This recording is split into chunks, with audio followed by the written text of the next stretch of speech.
पर कुठाराघात, कुदरत का डबल अटैक, महज 39 सेकंड और पूरा वेनेजुएला तबाह। नमस्कार, मैं हूं मोनिका पांडे और आप देख रहे हैं वेब दुनिया की खास पेशकश WD नाउ, जिसमें बात करेंगे सप्ताह भर के सुर्खियों की एक अलग अंदाज में। अयोध्या के भव्य राम जन्मभूमि मंदिर में चढ़ावा चोरी के मामले ने अब एक बड़ा राजनीतिक रूप ले लिया है। दूसरे शब्दों में कहें तो ये घटना करोड़ों श्रद्धालुओं के आराध्य भगवान श्री राम से द्रोह है। इस घटना के बाद से ही आरोप प्रत्यारोप का दौर जारी है। विपक्ष ने इस मुद्दे पर सरकार को घेरते हुए कहा कि भगवान के घर में भी सुरक्षा का ये हाल है। भाजपा जो राम के नाम पर राजनीति करती है, वो उनके दरबार को भी सुरक्षित नहीं रख पाई। यह बेहद शर्मनाक है।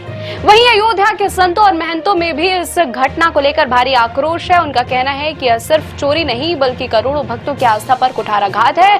दोषियों को ऐसी सजा मिलनी चाहिए जो एक मिसाल बने।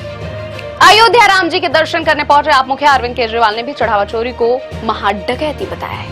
मामले की गंभीरता को देखते हुए मुख्यमंत्री योगी आदित्यनाथ ने सख्त रुख अपनाया है। उन्होंने साफ चेतावनी दी है कि राम काज में बाधा डालने वाले और मंदिर की पवित्रता से खिलवाड़ करने वाले तत्वों को बख्शा नहीं जाएगा।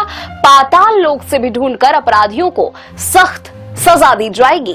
इस बीच इस मामले में 8 लोगों की गिरफ्तारियां हुई हैं, जबकि ट्रस्ट के महासचिव चंपत राय बंसल और ट्रस्टी एवं डॉक्टर अनिल मिश्र ने इस्तीफा दे दिया है। इस पूरे मामले पर श्रद्धालु क्या सोचते हैं, यही बता रहे हैं हमारे अयोध्या से संवाददाता संदीप श्रीवास्तव। हमारे पीछे जो आप देख रहे हैं प्रभु श्री राम का श्री राम जन्मभूमि मंदिर है, और जिसके लिए लगभग 550 वर्ष के लंबे संघर्ष और आंदोलन के साथ लाखों राम भक्तों के बलिदान के बाद ये शुभ अवसर आया कि प्रभु श्री राम का भव्य दिव्य राम मंदिर बनके तैयार हुआ, जिसे देखने विश्व से करोड़ों की संख्या में राम भक्त अयोध्या आए और लगातार आ रहे हैं। लेकिन बड़ी विडंबना है और बड़े दुख के साथ कहना पड़ रहा है कि इन करोड़ों राम भक्तों की आस्था पर भी काफी गहरा चोट पहुंचा कि जो अपनी श्रद्धा और भक्ति से इन्होंने जो रामलला के चरणों में चढ़ावा चढ़ाया, उसी में चोरी हो गई। और चोरी उन्होंने ही की जो राम भक्त के रखवाले थे।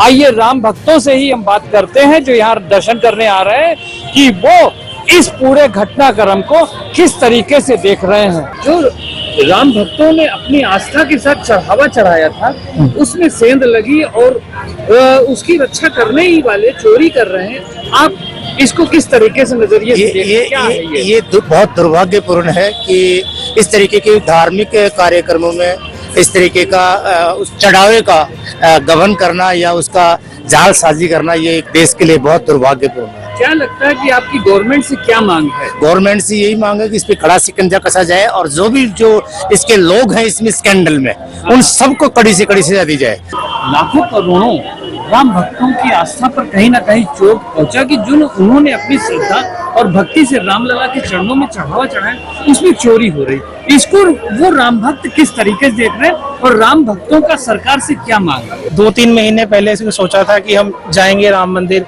और वहाँ हम ये अर्पण करेंगे या वो अर्पण करेंगे, तो वो सारा हमने प्लान कैंसिल कर दिया। हम अब अपने बस श्रद्धा से अर्पण करेंगे। कहीं ना और कहीं राम भक्तों को चोट पहुंची कि हमें लगता है कि हमारा जो चढ़ावा होगा वो किसी राम मंदिर के कार्य में लगेगा कि हमारा कुछ, लेकिन अब हमें वो थोड़ा सा डाउट सा होता है कि ये जो चढ़ावा हम चढ़ा रहे हैं कि ये जाएगा नहीं जाएगा। राम भक्तों ने अपनी आस्था अपनी भक्ति से उनके चरणों में जो चढ़ावा चढ़ाया, उसमें इस प्रकार से चोरी हुई। इसको आप किस नजरिए से देख रहे हैं? क्या कहना? बिल्कुल गलत हुआ है। सरकार का एक निष्पक्ष जांच होनी चाहिए और जिसने ऐसा किया उनको कानूनी कार्रवाई होनी चाहिए।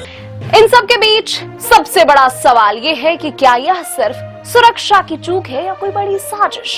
क्या असली गुनाहगारों को सजा मिल पाएगी या फिर पूरा मामला जांच की फाइलों में सिमट कर रह जाएगा? भारत का दक्षिण पश्चिम मानसून 2026 आ चुका है, लेकिन इस बार इसकी रफ्तार थोड़ी धीमी है। आज हम बात करेंगे मानसून कहां-कहां पहुंच चुका है और आने वाले सप्ताह में मौसम कैसा रहेगा, कहां बारिश का अलर्ट है और कहां सूखे जैसे हालात बने हुए हैं। 27 जून तक मानसून काफी आगे बढ़ चुका है। केरल में 4 जून को मानसून का आगमन हुआ। अब तक दक्षिण भारत, पश्चिमी तट, मुंबई समेत महाराष्ट्र, तेलंगाना, ओडिशा, छत्तीसगढ़, झारखंड, बिहार के बड़े हिस्से, गुजरात और मध्य प्रदेश के कुछ हिस्से कवर हो चुके हैं। अगले 3 से 4 दिनों में गुजरात, मध्य प्रदेश के और हिस्सों, छत्तीसगढ़, झारखंड, बिहार के बाकी हिस्सों, उत्तर प्रदेश और उत्तराखंड के कुछ हिस्सों में आगे बढ़ने की संभावना है। 2 से 8 जुलाई तक मध्य प्रदेश, उत्तर प्रदेश, उत्तराखंड, हिमाचल, पंजाब, हरियाणा, दिल्ली और राजस्थान के कुछ हिस्सों में आगे बढ़ सकता है। पूर्वोत्तर भारत के असम, मेघालय, अरुणाचल आदि राज्य, सब हिमालयी, पश्चिम बंगाल और सिक्किम में इस सप्ताह भारी से बहुत भारी बारिश हो सकती है। कोंकण, गोवा, केरल, तटीय कर्नाटक में भी भारी बारिश की संभावना है। बिहार और पूर्वी भारत के कुछ हिस्सों में भी भारी बारिश हो सकती है। दूसरी तरफ देश में अभी कुल बारिश 24% से ज्यादा कम है। मध्य प्रदेश, महाराष्ट्र, छत्तीसगढ़ में 55 से 59% बारिश कम हुई है, जबकि ईस्ट एवं नॉर्थ ईस्ट में भी 40% के लगभग कम बारिश हुई है। नॉर्थ वेस्ट और साउथ पेनिनसुला में भी काफी कम बारिश दर्ज की गई है। महाराष्ट्र, गुजरात, मध्य प्रदेश, छत्तीसगढ़ जैसे राज्यों में कुछ हिस्सों में 70 से 85% तक कम बारिश दर्ज की गई है। चूंकि एल नीनो का प्रभाव सक्रिय है, इसके चलते पूरे सीजन में औसत से कम करीब 90% बारिश होने की संभावना है। जून तो खास तौर पर कमजोर रहा है। सप्ताह यानी कि 1 जुलाई तक ज्यादातर जगहों पर बारिश सामान्य से कम हो सकती है।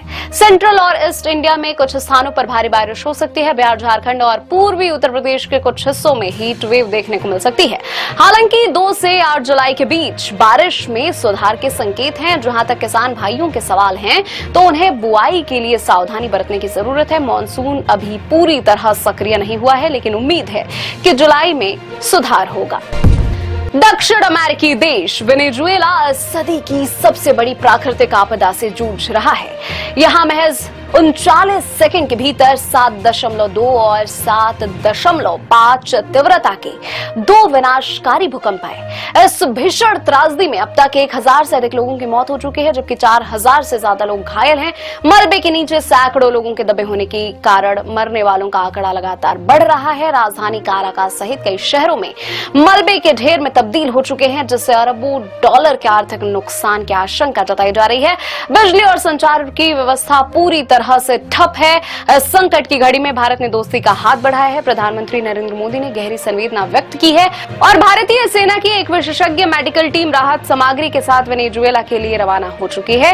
वहीं एलन मस्क की कंपनी स्टारलिंक ने प्रभावित इलाकों में कनेक्टिविटी बहाल करने के लिए 1 महीने के लिए फ्री सैटेलाइट इंटरनेट सेवा देने और मुफ्त टर्मिनल तैनात करने का ऐलान किया है। इस वक्त वेनेजुएला के लिए पूरा विश्व प्रार्थना कर रहा है। अब खबरें संक्षेप में। अमेरिका में उद्योगपति गौतम अडानी केस में आया नया मोड़। अमेरिका के एक जज ने जस्टिस डिपार्टमेंट को आदेश दिया कि वह अडानी के खिलाफ आपराधिक आरोप हटाने के अपने फैसले का कारण बताएं। महाराष्ट्र के ठाणे में टेट यानी कि शिक्षक पात्रता परीक्षा का पेपर लीक। रविवार को होने वाली परीक्षा स्थगित, अभ्यर्थियों में हड़कंप। जम्मू कश्मीर के किश्तवाड़ जिले में अथोली पुलिस थाने के अंदर राष्ट्रीय राइफल्स के जवानों द्वारा कथित तौर पर पुलिस अधिकारियों पर हमला करने के बाद एक कर्नल और एक मेजर समेत सेना के 40 जवानों के खिलाफ मामला दर्ज। अब सिया और चेतन की खैर नहीं। आतंकी अजमल कसाब को सजा दिलवाने वाले वरिष्ठ वकील उज्जवल निकम केतन अग्रवाल हत्याकांड में विशेष लोक अभियोजक होंगे। पाकिस्तान के पूर्व तेज गेंदबाज शोएब अख्तर के बड़े भाई शाहिद अख्तर के जनाजे पर बड़ा विवाद। लश्कर का आतंकवादी शामिल हुआ अंतिम संस्कार में। नेता प्रतिपक्ष के रूप में राहुल गांधी के 2 साल हुए पूरे। कहा, सड़क से संसद तक आपके साथ खड़ा रहा, आगे भी खड़ा रहूंगा। टीम इंडिया के पूर्व कप्तान रोहित शर्मा को राष्ट्रपति द्रौपदी मुर्मू ने खेल में उत्कृष्ट योगदान के लिए राष्ट्रपति भवन में पद्मश्री से किया सम्मानित। एलपीजी उपभोक्ताओं के लिए बड़ी खुशखबरी। पीएनजी लेने के बाद भी दोबारा मिल सकेगा गैस कनेक्शन। ये थी वेब दुनिया की खास पेशकश। WD नाउ अगले सप्ताह की सुर्खियों के साथ फिर हाजिर होंगे। नमस्कार।